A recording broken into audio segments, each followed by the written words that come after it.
You're listening to the Parents of Hardworking Teens podcast, episode 57, the unexpected way that your teen can increase their marks by writing less, by shortening the quotes that they reference in their essays and assignments in order to show that they can be discerning in their selection of evidence.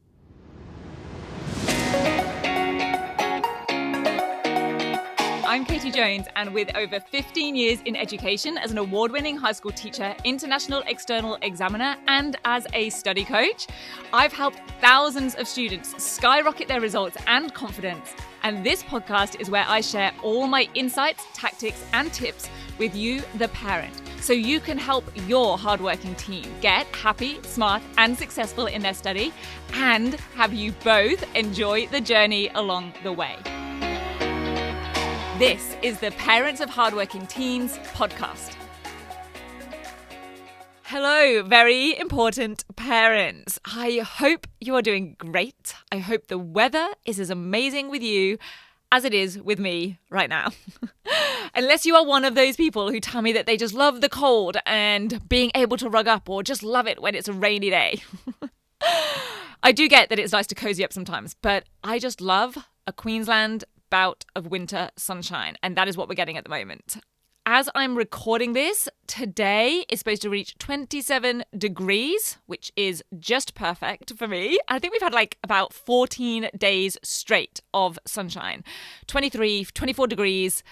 I know the weather has been amazing because I just know it has, but I say 14 days because we got solar panels about 3 years ago, and my husband is just obsessed with the app that comes with it, that tracks all of the stats, seeing how many kilowatts we've generated. He's actually not as much of a numbers person as I am naturally, but he is just totally hooked on that app and the solar panels. And I do have to admit that it makes me love him just a little bit more for being that way, almost as much as I love the sunshine. And the novelty, I have to say, of just having beautiful, warm winter days. Even though I have been in Australia for, coming up 13 years now, that novelty just has not worn off for me yet as an Englander. I don't think it ever will, and I kind of like that. I like that I'll always feel grateful and appreciative of it. But enough talk about the weather for today. That Englishness in me is clearly still there, talking about the weather all of the time, because I want to talk to you today about a really simple sounding, yet sometimes tricky skill when it comes to your teens' essays and inquiries and assignments. This is especially valuable, I will say, in English, but it's definitely useful to consider in every other subject as well. Yes, including science and everything in between. It is the skill of shortening quotations. So it sounds like such a simple thing, I know. And in some ways, yes, it really is. So I want to share with you why it's an important skill, and I'll give you a couple of examples so you can see what it really looks like, how it works, and how you can support your teen to do it effectively in their study. And as a heads up, if you find this episode helpful, then I want to let you know that I have purposefully made it right now to follow on pretty nicely from last week's episode, which was how to have your teen be more succinct, yet still be sophisticated in their writing. And that, in fact, being sophisticated actually requires them to be clear and concise and succinct. Because putting a point across in less words does not make things more basic. In fact, when done in a high-quality way, less words actually can increase the clarity and therefore also show more skill, which is the common theme, the common thread here following through to today, that using, or in the case of quotations, selecting less words actually requires more skill and consideration, and can show greater knowledge and a deeper level of understanding of whatever it is that they are quoting or whatever it is that they are using. So a short quote does not mean the point that's being made is simple or the quality of evidence is more basic. it can actually be seen as proof of a more discerning selection of evidence. And discerning is one of those descriptor words that is often used at the higher levels of mark schemes and success criteria. Now, I will make it clear that just choosing a short quote does not automatically put them to the top of the criteria descriptors. It needs to still be a well-matched, well-chosen, and we're going to talk about all of those things in a little while, quote. But I will explain to you where this idea of shortening their quotes comes from and why it is relevant. And I will also make clear that this is a very picky tip that I'm sharing. This is definitely a strategy for the more advanced students who are already working at the higher level criteria and grade descriptors. There are definitely other things that will make a bigger difference to writing that's at around the C grade level or below. But if your teen is already operating at least a high B grade or above, then this could be relevant and could be something that you could point out for them if they ever ask you to proofread an essay or an assignment.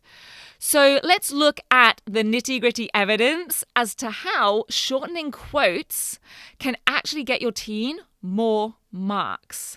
And this is really just one of the more marks with less words strategies that I love to train students in. And I'm going to use the same real life exam paper that I referenced in the last episode so that if you do decide to go find it, you can see all of this in action with just one download. It's the 2022 HSC Advanced English paper, and I will put the direct link to it in the show notes for you. And I've been using this one because it was one of the exemplars that I used in the special next level event that I ran a little while ago called How to Hit the Top Criteria in Extended Responses. So if your teen is in next level, even if they weren't a member back then at the event, but they are now, they have access to the whole event recording and the workbook resource in the member area.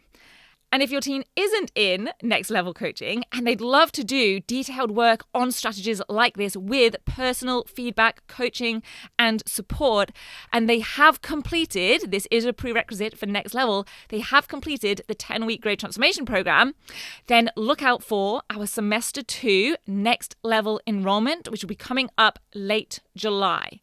And if you choose to enroll them, they will get instant access to all of my programs, trainings, and past events.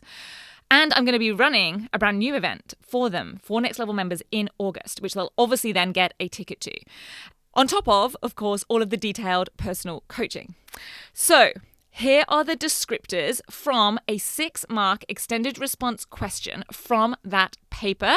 And I'm just going to cover the descriptors from 4 marks upwards because I know that in a 6-mark questions, that's where at least most students are going to be aiming for or above.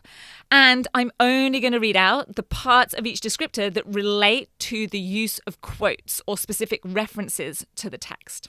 Okay, so for 4 marks, it says that they must have supporting evidence. Basically, they need to have evidence that supports the point. For 5 marks, it has to be well-chosen supporting evidence. And for 6 marks, it says detailed, well-selected supporting evidence. So what is the actual difference between detailed, well-selected evidence versus well-chosen evidence versus just having supporting evidence? This is what I think so many students struggle with. And I think we can all get that the wording of those descriptors does increase in terms of the demands as we go up through those descriptors. But actually, what do they look like? What makes something well selected? And I agree, it is difficult to figure that out, which is where years and years of using and applying these sorts of descriptors in different states, in different exam boards, in different countries, and marking tens of thousands of papers comes in. It has helped me figure that out. And as a student and as a parent, not having that experience and all of those real life examples of what it does and doesn't look like can definitely make things feel more like a guessing game. And that's what really one of my main aims is to do for parents and students, is to remove, or at least reduce as much as possible, the guesswork, the hand-in and hope. So although there's no way I can get into all of this on a podcast episode, I will share a few pointers that I hope will be helpful. Notably, I think in that top descriptor, the word detailed is what does trip some students up.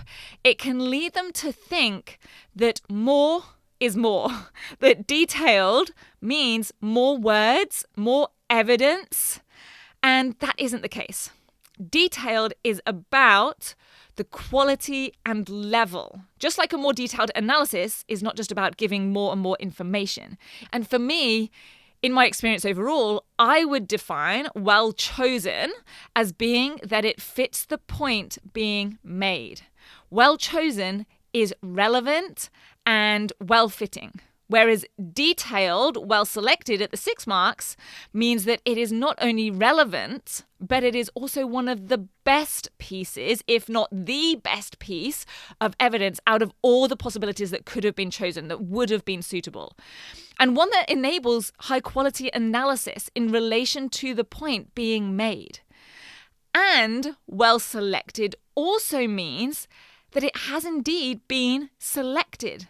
Certain words have been extracted or plucked out as being the most important or significant. So your teen isn't including or writing the whole sentence. They quote just maybe 3 or 4 words from that sentence that are the crux of the matter being discussed. Sometimes it might literally be one word. And they extract that word or phrase that supports the point they are making. Because being able to identify an exact word or phrase shows an in-depth knowledge and understanding. It shows the marker that your teen is discerning in their selection. And often the way I'll coach a student to help them do this, and this is something that you could do with your teen as well, is to say, if you could only keep half that quote, what would you keep? Because this forces them to select the most meaningful words and really makes them consider the key point that they are making so they don't end up going off on any other tangents. Now, often I will say I don't personally know the text or much about the topic that they might be writing about when I'm coaching a student, but I can still get a good idea myself of which part of the quote they should end up choosing just by reading the explanation and analysis that follows it or that goes alongside it. I can tell from that what part or what words in the quote are going to best support their point or argument. And that's where I really love this stuff. Because for me, when I was a student, and even as a teacher, if I'm honest, being told things like, there aren't any right or wrong answers, might well be true in the bigger picture, but I used to find that more confusing and unhelpful, to be honest, than helpful.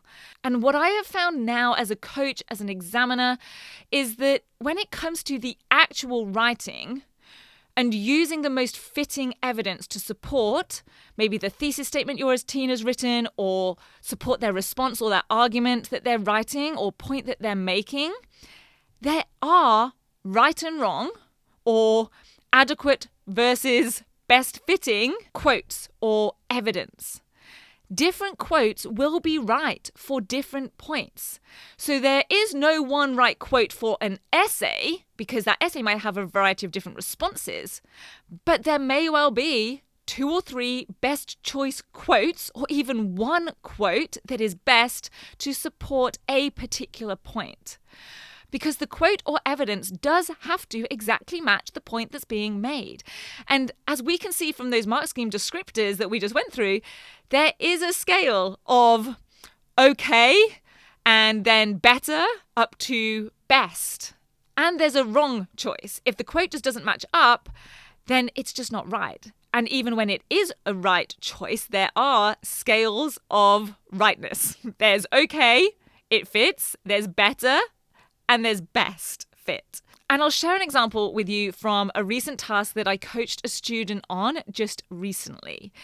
It was an analytical task where they had to discuss the concept of the American dream within The Great Gatsby and another text. Now, I have never studied or even read The Great Gatsby, nor the other text either, but I was still able to help and give feedback from the strategy perspective, from the exam markers perspective.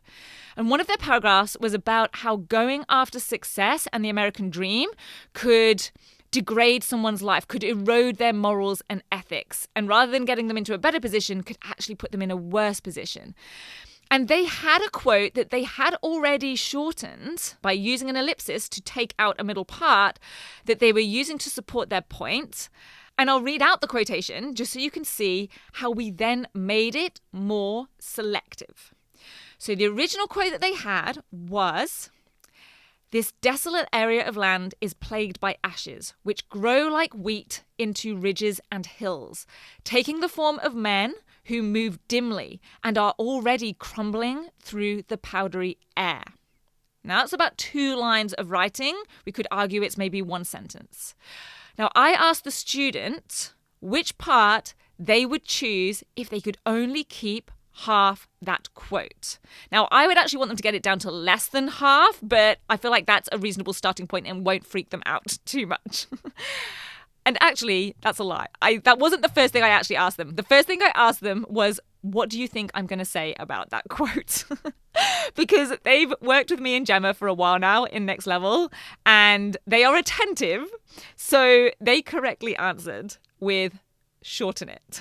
And they literally did just say shorten it, which is kind of fun because that is short and succinct as a reply in itself. And they totally nailed the key point. It's a nice little meta example. But anyway, I had them reread it and importantly, reread their whole paragraph in order to be able to make a well-chosen selection. And they selected the second half because I said just choose half. They selected the second half, which I was really happy about because even as a non-expert in the text, I could tell that taking the form of men who move dimly and are already crumbling was more suited to the point about people and their crumbling ethics and values. And right now, I would even offer that just the words men who move dimly or already crumbling would be even more direct and discerning choices, which also allow analysis of the vocabulary used by the author, like dimly and crumbling. And this is where coaching, I think, is so valuable because this is not about being told what to write or what to cut as a student. It's about having guiding questions that help your teen make these deductions and make this reasoning for themselves. So they're supported in making improvements for themselves along with explanations of why and how they relate to the mark scheme or even the question itself sometimes. So shortening quotes is a relatively simple concept, but it does require skill to do. And it requires excellent knowledge and understanding of the text that they're analysing and of the question that they are responding to, which is why it's rewarded at the top levels of criteria. So like I said earlier, it's not just enough just to have a minimal quote or less words in terms of their evidence. They need to be well-chosen quotes. And of course, they also need to be analysed in a sophisticated and detailed way. But this is one of the ways that your teen can up-level their essay, their inquiry or report and get more marks with relatively little extra effort, taking that effort to shorten down or cut down a quote. And you know that I am all about maximum results for effort. And talking of effort, you probably already know that I put a lot of effort into each of these episodes, probably more time and effort than I would like to admit, if I'm honest. So if you have found even one of these episodes helpful or useful and would be willing to spend 20 seconds of time and effort to leave a rating, and fun fact, it takes the same amount of effort to tap on 5 stars as any of the other star ratings on the podcast app that you use, that would be amazing. I would really appreciate it. There is no other way to raise the profile of the podcast other than playing the rating review algorithms game. And I can't do that without you, my wonderful VIP listener. And if while you are leaving a rating, you could just jot in a few words for a review as well, I will love you even more than I already do just for being here listening. And to show my love and appreciation, if you send me a screenshot of your rating and review to support@rocksolidstudy.com, I will send you my topic and focus essay title swipe file for your teen. And if you are listening to this way beyond the date at which it goes out, this still stands. So please go ahead and leave a rating and review. That will be amazing.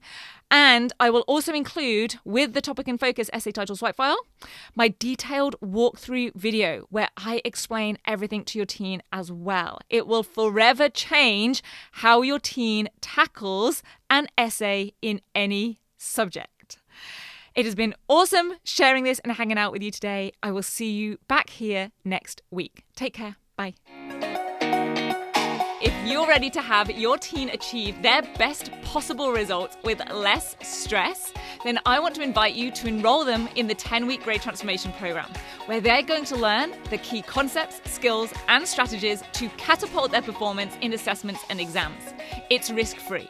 They either achieve bigger and better results with a whole lot more confidence in 10 weeks, or we refund you in full. Just head over to www.rocksolidstudy.com/program, and I'll see you there.